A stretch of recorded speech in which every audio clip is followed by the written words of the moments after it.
कश्यप, अब सीधा सवाल आपसे है, ठीक है, तो मैं नहीं फंसते हुए मनीष कश्यप सीधे आपसे सवाल पूछते हुए, अब नेतृत्व तो तेजस्वी यादव का है, इसमें किसी को कोई किंतु परंतु नहीं होना चाहिए महागठबंधन में, लेकिन सीएम का चेहरा तो प्रशांत किशोर भी नहीं बताते हैं ना कि मैं ही सीएम बनूंगा। ये पूछा जाता है कौन बनेगा मुख्यमंत्री, तो इस सवाल को वो भी टाल जाते हैं, कहते हैं जनसुराज जीतेगा। तो भाई अगर महागठबंधन जीतेगा ये लोग बोल रहे हैं तो आप लोग बड़े मजे ले रहे हैं उनके। हर किसी का तो यही जवाब है ना मनीष। हाय गाइस, नमस्ते, सलाम अलैकुम। ये देखिए, चित्रा त्रिपाठी ने जब मनीष कश्यप से बिहार चुनाव को लेकर जब सवाल किया तो मनीष कश्यप ने अच्छे से जवाब दिया। आप लोग आगे देखिए, वीडियो को लाइक कीजिए, कमेंट कीजिए और हमें सब्सक्राइब कीजिए। नहीं, देखिए, हम लोग लड़ रहे हैं बिहार को बदलने के लिए, और जब जनसुराज जीतेगा तो बिहार का कोई भी टैलेंटेड व्यक्ति जो है वो सीएम बन सकता है। लेकिन यहाँ पे महागठबंधन में देखिए, लालू जी चाहते हैं कि तेजस्वी यादव सीएम बने, राहुल गांधी चाहते हैं कि किसी भी हाल में उनको जो है उनके पार्टी को जो है 70 से ज्यादा सीट मिल जाए। बीजेपी वाले लोग जो है वो नीतीश कुमार के बैसाखी के सहारे पे तो चलना चाहते हैं, लेकिन नीतीश कुमार को जो है वो लोग कहीं नहीं तो कहीं मन से एक्सेप्ट नहीं कर पाते हैं। जदयू वाले सोचते हैं कि किसी भी हाल में जो है बीजेपी से ज्यादा सीट मिल जाए, और इन सब चीजों के बीच में नई पार्टी जनसुराज है। जनसुराज सिर्फ और सिर्फ एक ही चीज चाहती है कि चुनाव में जो है बिहार तथा बिहारियों की जीत हो, और वो तभी संभव हो सकता है जब नई पार्टी जनसुराज जीतेगी। तो हमारी लड़ाई किसी से नहीं है, ना महागठबंधन से है और ना ही जो है बीजेपी वालों से है, ना ही नीतीश कुमार से। हमारी लड़ाई बिहार के भ्रष्ट सिस्टम के खिलाफ है, जो बिहार को लूटा है उसके खिलाफ है। 71,000 करोड़ का घोटाला हुआ है, जिसमें 14,500 करोड़ का घोटाला जो है जब तेजस्वी यादव डिप्टी सीएम हुआ करते थे और आरजेडी की सरकार जदयू के साथ हुआ करती थी, तब हुआ है। तो 71,000 करोड़ के घोटाले पे जो है एक शब्द जो है इन लोगों को नहीं बोला जा रहा है। हाँ, 71,000 करोड़ से जो है हमारे बिहार में जो है कम से कम 35 मेडिकल कॉलेज, 20 यूनिवर्सिटी और 10 एयरपोर्ट बन सकता था। इतना बड़ा घोटाला हुआ है, और आज तक पूरे देश में कभी भी किसी भी स्टेट गवर्नमेंट के द्वारा 71,000 करोड़ का जो है बिल नहीं सबमिट किया गया। आज तक ऐसा नहीं हुआ है, इतिहास में नहीं हुआ है। और कैग ने ये बात साबित कर दिया है। इन सब चीजों पे जो है सिर्फ और सिर्फ हम लोग लड़ रहे हैं। बिहार का पैसा जिन लोगों ने लूट के खाया है उसके खिलाफ हम लोग लड़ रहे हैं। ठीक है, पार्टियों के अपने अपने दावे हैं, कौन सा मुद्दा चलेगा देखना रहेगा महत्वपूर्ण। प्रियंका भारती जी आ चुकी हैं, प्रवक्ता आरजेडी की, बहुत देर के बाद जुड़ी हैं, सीधे उनका रुख कर लेती हूँ। प्रियंका भारती जी, अब ये राहुल गांधी की जो रहस्यमयी चुप्पी तेजस्वी यादव के सीएम वाले सवाल पर रही, उसने आप लोगों को बड़ा असहज कर दिया है।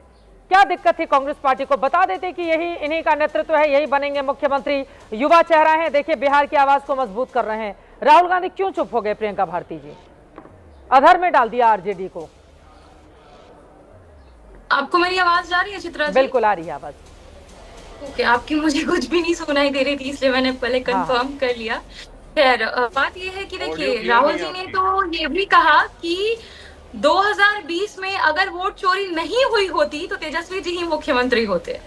दूसरी बात कि अगर अब तो तेजस्वी जी खुद भी चाह लेंगे ना कि उनको मुख्यमंत्री नहीं होना है, जनता मानेगी ही नहीं, क्योंकि उन्होंने 17 महीने के कार्यकाल को देखा कि अगर बिहार में कोई ध्रुव तारा है, पोल स्टार, जो बिहार को सही दिशा दिखा सकता है, जिनके पास एक विजन भी है, कार्य करने की क्षमता भी है, जो जुमलेबाजी नहीं करते, जो कहते हैं वो करके दिखाते हैं, वो कैपेसिटी है, तो तेजस्वी जी है। तो इसीलिए मुझे लगता है कि कोई चाहे ना चाहे बिहार तो अपना तेजस्वी जी के रूप में एक ध्रुव तारा चुन चुका है। रही दूसरी बात, क्यों ना चुने?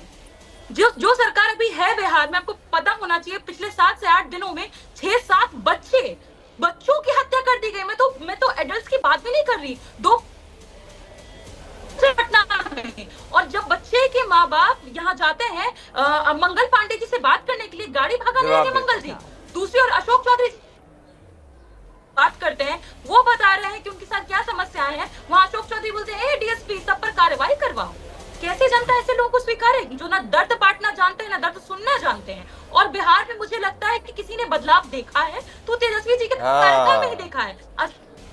अस्पताल से लेकर के हर जगह कोई मौजूद था अपने तो लोगों राहुल गांधी जी को क्या दिक्कत थी? इतना तेजस्वी यादव जी ने किया है जैसा आप बता रही है, क्या दिक्कत हो गई राहुल गांधी को ये बोलने में कि हाँ यही बनेंगे मुख्यमंत्री? क्या दिक्कत हो गई? चित्रा जी, मुझे आपकी ऑडियो बिल्कुल नहीं आ रही है और पर मुझे राहुल गांधी बस सुनाई दे रहे हैं। हाँ। तो मुझे लगता है कि मैं ये एकदम क्लैरिटी के साथ कह देना चाहती हूँ, राहुल गांधी ने क्लियरली बोला अगर 2020 में वोट की चोरी नहीं हुई होती तो तेजस्वी जी ही मुख्यमंत्री होते। सवाल तो ये है ना, कहीं तो मोदी जी प्रधानमंत्री जी 2025 की कुर्सी छोड़ करके बिहार तो नहीं आ रहे हैं खुद मुख्यमंत्री बनने के लिए, क्योंकि 2025 इन्होंने तो क्लियर नहीं किया हाँ। कि कौन बिहार का मुख्यमंत्री होगा। हाँ। इन्होंने तो अपना दूल्हा दुल्हन कोई नहीं खोजा अभी तक। हमारे वाले तो क्लियर है, हाँ। हमारा क्लियर है कि बिहार में कोई होगा तो तेजस्वी जी होंगे। कैसे इनको चुने? अरे ये तो आरजेडी की ओर से क्लियर है ना, ये कांग्रेस पार्टी की ओर से क्लियर नहीं है। कांग्रेस पार्टी के इतने बड़े नेता इतना बड़ा बड़ा प्रोग्राम कर रहे हैं, तेजस्वी यादव ने खुलेआम मन से ऐलान कर दिया कि अगर हमारी सरकार बनेगी केंद्र में तो राहुल गांधी बनेंगे प्रधानमंत्री। और राहुल गांधी मतलब इतना बड़ा दिल दिखाया तेजस्वी यादव ने।